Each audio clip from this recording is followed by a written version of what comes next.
Fait que là, le SPVM dit, je suppose, après les marches, tout ça, Black Lives Matter, boum boum, on change les choses, et moi au départ, je suis comme, yeah.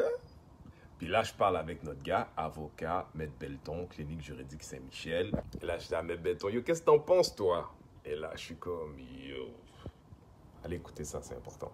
Aujourd'hui, le SPVM devient le premier corps policier du Québec à se doter d'une telle politique. Pour la première fois, une organisation policière québécoise vient encadrer l'interpellation, une activité réalisée quotidiennement par les patrouilleurs.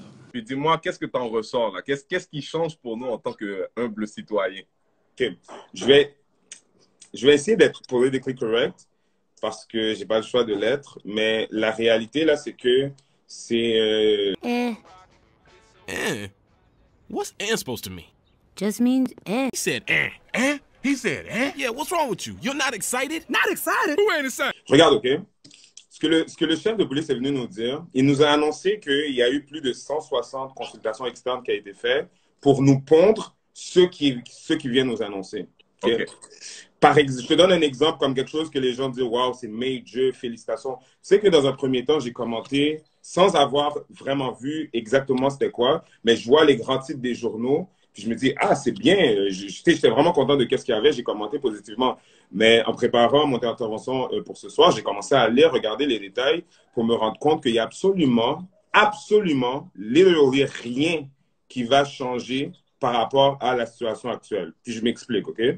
Le chef de police, Caron, nous dit, à partir de maintenant, les policiers vont avoir l'obligation de dire aux gens interceptés les motifs de leur interception. OK. OK? Guys, follow me just one second, all right? Je vais vous lire l'article 72 du Code de procédure pénale. Bien simple.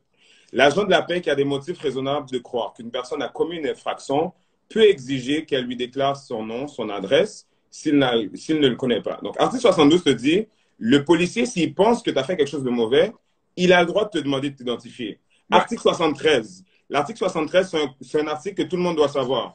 Une personne peut refuser de déclarer ses noms et adresses si le policier ne lui informe pas l'infraction alléguée contre elle. Ça, on parle pas de quelqu'un qui est... Là, on parle de quelqu'un qui est piéton. Là. On parle pas non, pas seulement piéton. Pas seulement piéton.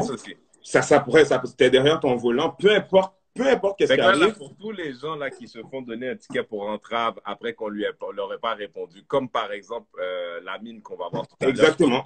Qui demandait le code, c'est quel code ça? C'est l'article 73 du Code de procédure pénale. Du Code de procédure pénale dit que le citoyen a le droit de choisir de ne pas s'identifier. Tu as le droit de refuser de t'identifier si la police ne te dit pas de quoi tu es accusé. Maintenant, comprends bien. Le chef de police nous dit, grande nouvelle, à partir de maintenant, on a l'obligation de dire aux gens les motifs de l'interception. Yo, le big, c'est parce que c'était toujours comme ça. C'est comme si on est venu nous annoncer, on nous annonce, à partir de maintenant, la police va respecter la loi. Puis quoi, they expect us to clap? They expect us to be happy about it? Écoute, ça sonnait un peu comme ça. C'est ce que, je sais pas si tu as entendu mon intro où je disais, comme McDonald's a dit, maintenant les croquettes de poulet sont 100% poulet. Puis là, t'es comme, mais là, je comprends pas. Je comprends pas. Fait que là, quand il te dit ça, t'es comme, mais je comprends pas, vous faisiez quoi avant exactement? Je comprends pas. Écoute, on va essayer, je veux break down. J'ai fait plusieurs points que j'aimerais expliquer aux gens ce soir. Oui. Je vais essayer de break down, OK?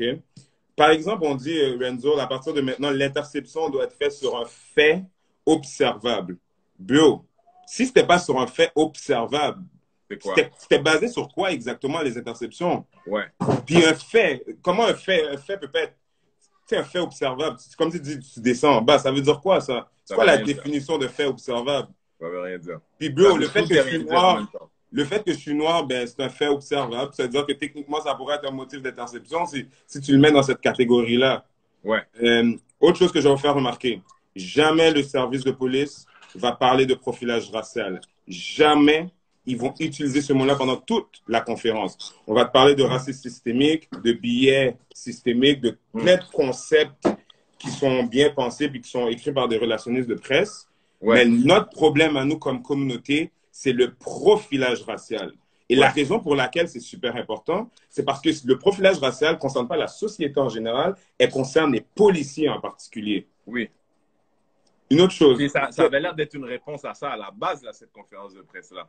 C'est parce que si on n'adresse pas la question du profilage racial à Montréal, on est en train de parler de quoi?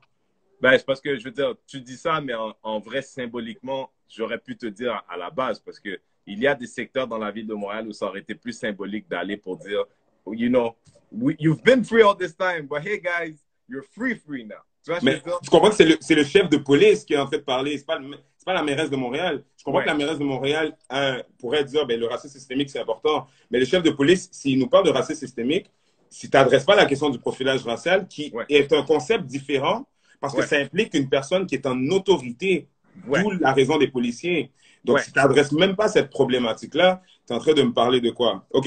Ils n'en ont pas parlé aucune fois. Jamais. Oui, jamais. Je me souviens, j'ai vu moi. Le point le plus important que je vais te dire. Oui. Est-ce que tu es bien assis sur ta chaise? Je savais que ça s'en venait. Tu es assis? Je suis assis. All right. Ce que le chef de police nous a parlé, ça inclut même pas les interceptions au bord de la route. C'est-à-dire, quand tu es dans ton véhicule, tu te fais intercepter, tout ce qui nous parle comme politique de la ville de Montréal, ça inclut pas les interceptions routières sur la route. Je me posais la question parce que le langage était tellement particulier. Tu es sérieux, là? Et tu sais pourquoi? C'est parce que la ville de Montréal n'a même pas compétence de pouvoir changer le code de la sécurité routière. La seule personne qui peut le faire, c'est la province. C'est seulement le gouvernement du Québec qui pourrait changer le code de la sécurité routière. Non, et mais tu vois, là, tu as dit quelque chose tout à l'heure, là. Ce que la police a admis en disant qu'elle instaure aujourd'hui ça, c'est qu'elle est en effet illégale. Elle sous-entend qu'elle est illégale en tout temps. C'est exactement ça. C'est exactement ça. Puis, comprends-moi bien, là. 80% des dossiers d'où émane du profilage racial, c'est quand les gens sont à bord de leur véhicule. Si tu me dis que ça inclut pas ça, tu es en train d'annoncer quoi exactement? Rien du tout. T'annonces rien, absolument. Puis, comprends-moi bien, là. Le problème, c'est que moi, il y a quelque chose qui m'énerve beaucoup dans la société. Puis bon, je vais pas faire de montée de lait, mais je vais en parler ce soir, OK? T'es à la maison, là. Le truc qui m'énerve, c'est quand tu as des journalistes qui comprennent pas le droit ou qui ne savent rien du droit et qui vont écrire des grands titres, qui expliquent des concepts juridiques, puis qui induisent les gens en erreur. Si tu lis des articles de journaux qui sont écrits, tu comprendras pas la subtilité qu'il y a derrière ce que je suis en train de vous expliquer. Parce que c'est pas fait pour qu'on puisse comprendre. C'est en fait, ce que j'essaie de te dire tout à l'heure, Béton, c'est que, tu sais, ils ont décidé de faire ce truc-là. Moi, j'ai eu le sentiment que c'était en réponse à la marche à Montréal. Puis ils ont sous-entendu ça, tu sais. On a écouté, blablabla. Mais il n'y a aucun journaliste de la communauté pour les challenger quand, à la base, it's a black problem.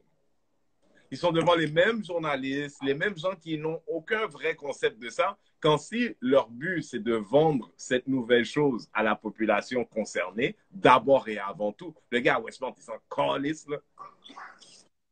Écoute, regarde bien, OK? Les gens à la maison, comprenez bien, OK?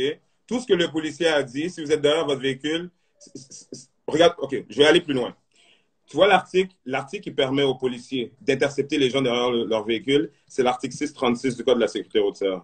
Yeah. Ça fait depuis des années que la Cour suprême, le plus haut tribunal au Canada, a dit que cet article-là est constitutionnel.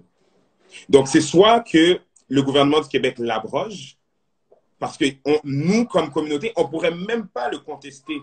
Parce que c'est quelque chose qui a déjà été fait et c'est un article qui existe partout au Canada et partout en Amérique du Nord qui, en fait, est utile pour des questions de sécurité. Mais le problème qu'on vit comme communauté, c'est qu'on utilise cet article-là qui est de sécurité pour nous opprimer.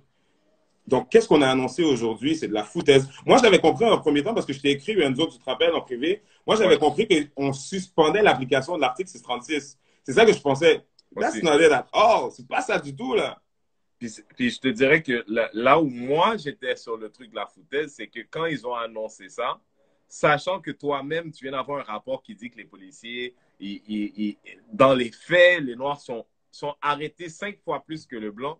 Ça, c'est sans ticket. Quand on est 10% de la population, donc on devrait être arrêté 90 fois moins, ou je ne sais pas ce quoi le calcul. Là. Mais là, fait que là, tu dis, il y a une nouvelle politique, mais tu as dit qu'elle n'a pas dedans. Fait que s'il y a des récalcitrants. OK, prochain point. Écoute-moi bien. C'est quoi les sanctions pour les policiers, par exemple, qui profilent? Zéro. Il n'y a rien qui est prévu.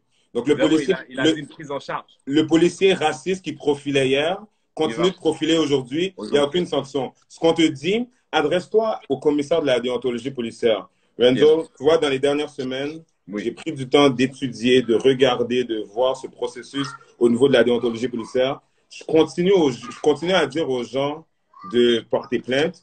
Mais je vous le dis, ce processus-là, Bien c'est dit. des policiers qui enquêtent sur des policiers. C'est des policiers qui vont décider si un policier lui-même, eh bien, il a commis une infraction. Et on sait toujours comment ce genre de choses-là finit. Ça ne finit jamais à notre avantage. Portons plainte. Moi, je suis prêt à dire, on va embourber le commissaire de la déontologie policière tellement qu'on va porter plainte pour qu'est-ce qu'on est en train de subir. Peut-être c'est ça qui va faire un